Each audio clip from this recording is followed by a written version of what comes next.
Hello everybody, what's up, what's going on, and welcome to the 60th episode of Raptors 1. So, the preseason is officially done. The Raptors just played their last preseason game against the Boston Celtics in Montreal. That's right, bonjour Montreal. If you didn't get a chance to watch this game, I highly recommend that you watch at least the highlights, at the very least. Because this was an awesome way to end the preseason, and again in a very dramatic fashion. So, without any further ado, let's get it. Raptors won. Raptors beat the Boston Celtics.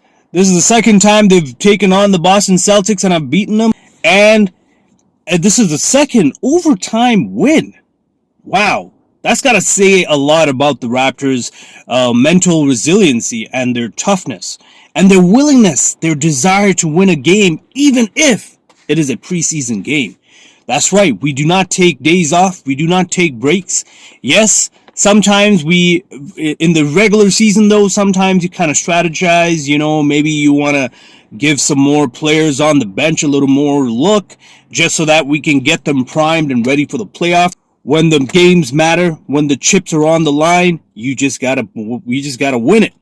So for this game, it was the last game of the preseason. Pascal was not available. Gary Trent Jr. was also not available. They did not play. Oh, and Chris Boucher wasn't playing. Otto Porter wasn't playing. So, and Malachi Flynn wasn't playing. Yeah, we lost a lot of offensive/defensive power, but we still had Scotty Barnes. We still had OG. Freddie played as well. And, Christian Koloko got nice looks in there.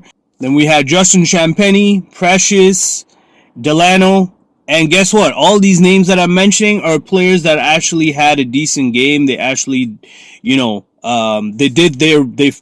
played their roles and they did what they needed to get that W. And that's what I've been preaching since day one. Now, of course, this is the Boston Celtics, and the Raptors have now officially, not officially, but it's been a while, but they have this rivalry with the Boston Celtics.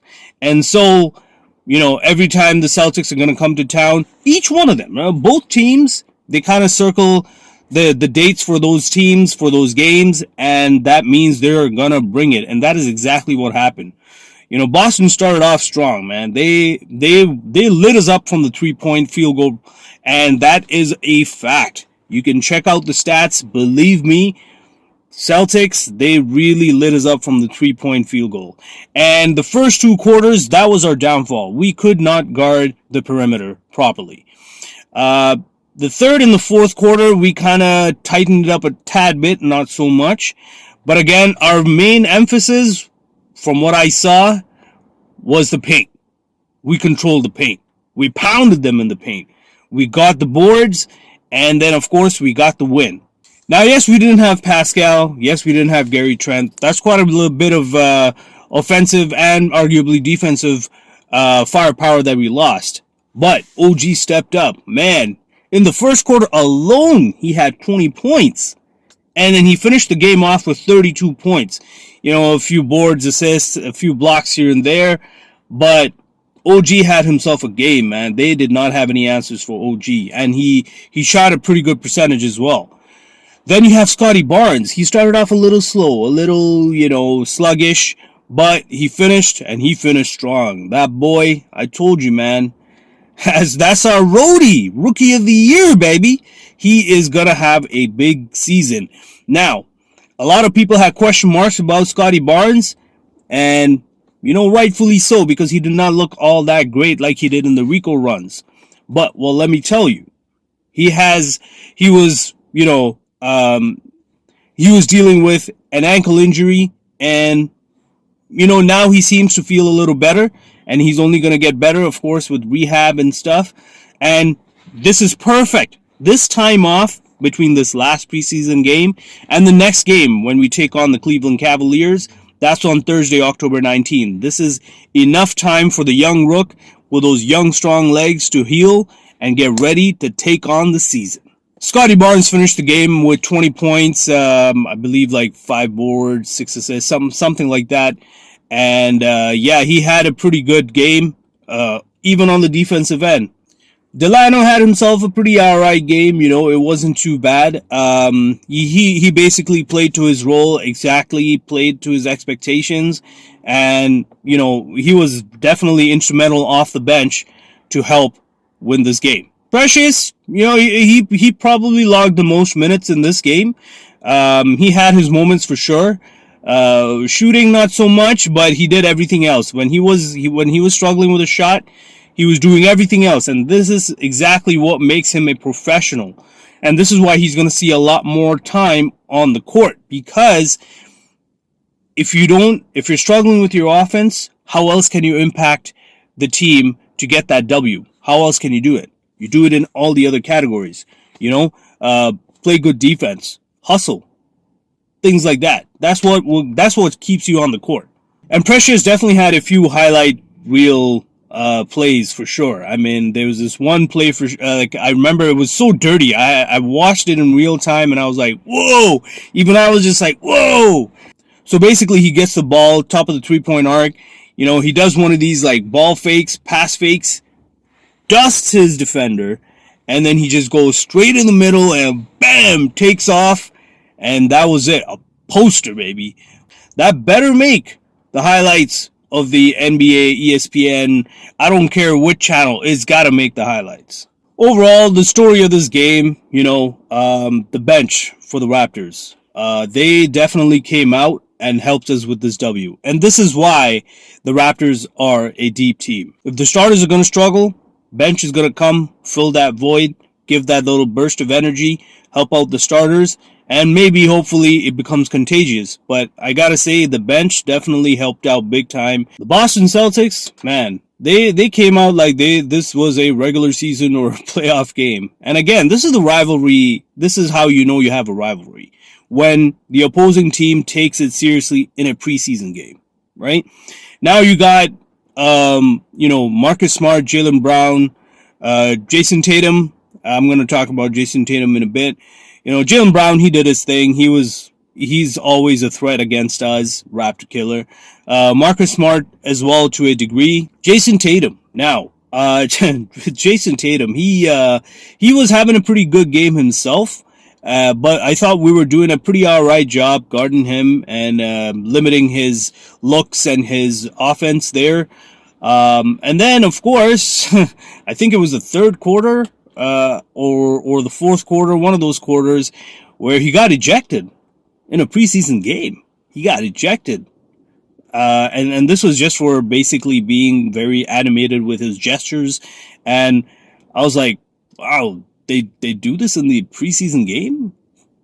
All right, whatever, man. Whatever helps, No Jason Tatum, no problem. But again, Boston Celtics, I gotta admit that their team is actually pretty deep too.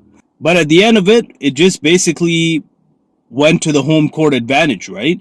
It wasn't just that our bench was more resilient than theirs. I think they tried, and they were close quite a few times to bridge that gap. But at the end, home court helped us get that W. Now, before I sign off, I want to mention this real quick, because I happened to see this on Twitter and social media, and I gotta say, when I read it, when I saw it, I was I was cheesed, all right? I was cheesed about it, and I'm going to mention it, okay? So, there was a mention about how Malcolm Brogdon, in his press conference, he was asked about his reason for choosing the Celtics over the Raptors, because he could have gone either way. The Pacers management asked him, like, hey, you know what, Toronto is interested, but so is Boston. Where do you want to go? He chose Boston, and his reason was because he thought the Raptors were not close to being a complete team just yet. Okay, all right. Now, I'm not going to jump the gun here, not yet. Okay, 2 preseason wins. To me, yeah, it's a good step in the right direction. But does it mean anything for the regular season and the playoffs? Not really. Not really. That's just a preseason. It's just a warm up. Everybody, the coaches, the players, they're trying some things. They want to see where we are at, where they're at. That's about it. It means nothing. Now, at the same time, ladies and gents, does this remind you of somebody? Somebody in the last season who said the same thing, talked that good ish, then wanted himself traded out, got himself traded out to a team that was supposed to be a contender, and then that team did not even make it to the playoffs. They had to fight it in the play-in tournament, only to exit in the play-in tournament. Do you know who this player that I'm talking about, who possibly will retire without a championship? That's right, ladies and gents, it's Goran Dragic. That's right. And you know what? Malcolm Brogdon is doing the same thing. He did not say that he had higher aspirations like Goran did, but he might as well have. To say that a team is not complete, that they're lacking something, and that's why I decided to take my talents to the Boston Celtics, because you know what? You sort of can't even blame Malcolm Brogdon, because last year's Boston Celtics, they were probably just a player or so away from getting over that hump in the championship. So Brogdon thinks, you know what, I can be that extra player who can help the Boston Celtics win the championship this time around. Well, you got to see what's going on in the Boston Celtics organization. They got turmoil going on there, even in the Golden State Warriors organization. Well, the Boston Celtics, we all know what the coach did. It wasn't Boston Celtics organization. It was more like a brothel, right? But hey, again, not judging here, right? At least not trying to judge here. But it was definitely not professional. And then you got in the Golden State Warriors, who were the champions, Draymond Green punching out a teammate, Jordan Poole, who's now getting big bag now. He's getting his money, 4 years, 142 or 140 million, something like that for 4 years. That's right. So, but Brogdon decided to choose Boston over Toronto. Now, again, it's the same narrative.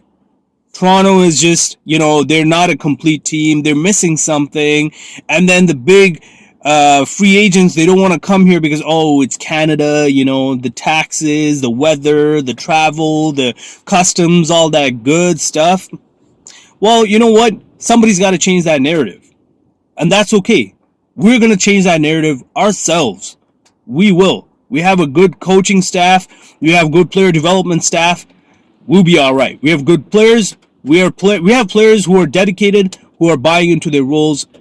We'll get over that hump, and we will change that narrative. We don't need you, Malcolm Brogdon. You can stay in Boston. Thank you very much. You are just another Dragic to us. Anyway, that's all I got for today, folks. Again, I want to give a huge shout out and a thanks to my new viewers, old viewers, and my subscribers. Thank you very much for the support. Again, new viewers, don't be shy.